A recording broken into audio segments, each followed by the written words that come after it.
የኒው ሜክሲኮ ፍርድ ቤት የታዳጊዎችን አእምሮ ደህንነት ለመጠበቅ መሰረት የጣለ ውሳኔ ማስተላለፉ ተገለጸ።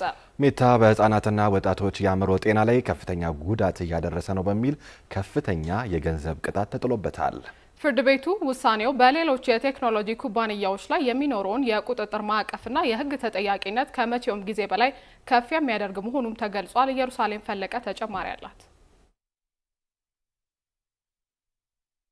በግዙፉ የቴክኖሎጂ ኩባንያ ሜታ ላይ ህጋዊ ተጠያቂነት ከእለት ወደ እለት እየጨመረ መጥቷል። ፌስቡክና ኢንስታግራም በህፃናትና ወጣቶች የአእምሮ ጤና ላይ ከፍተኛ ጉዳት እያደረሱ ነው በሚል የኒው ሜክሲኮ ግዛት ፍርድ ቤት ከፍተኛ የገንዘብ ቅጣት ጥሎበታል። ይህ ውሳኔ ማህበራዊ ሚዲያዎች በታዳጊዎች ደህንነት ላይ ለሚፈጥሩት አደጋ ማስጠንቀቂያ ነው ተብሏል። እንደ ፍርድ ቤቱ ገለጻ ሜታ በግዛቱ ባሉ ህፃናትና ወጣቶች ላይ አእምሮአዊ የጤና ስጋት ፈጥሯል። በዚህ መሰረት ኩባንያው $567 ሚሊዮን ከፍል ታዟል። ከዚህ ቀደም ከነበረው $375 ሚሊዮን የቅጣት ውሳኔ ጋር የሜታ አጠቃላይ የቅጣትና ካሳ ክፍያ መጠን ወደ $942 ሚሊዮን ከፍ እንዲል አድርጎታል። ፍርድ ቤቱ ከገንዘብ ቅጣት ባሻገር ሜታ በቀጣዮቹ 5 ዓመታት ውስጥ የወጣቶችን ደህንነት በዘላቂነት የሚጠብቁ አዳዲስና ጥብቅ የቁጥጥር ማዕቀፎችን በግልጽ እንዲተገብር ግዴታ ጥሎበታል። የኒው ሜክሲኮ ጠቅላይ አቃቢ ህግ ቢሮ ኩባንያው መድረኮቹ ለህፃናት ወሲባዊ ጥቃትና ለአደገኛ ሱሶች መጋለጥ ምክንያት መሆናቸው እያወቀ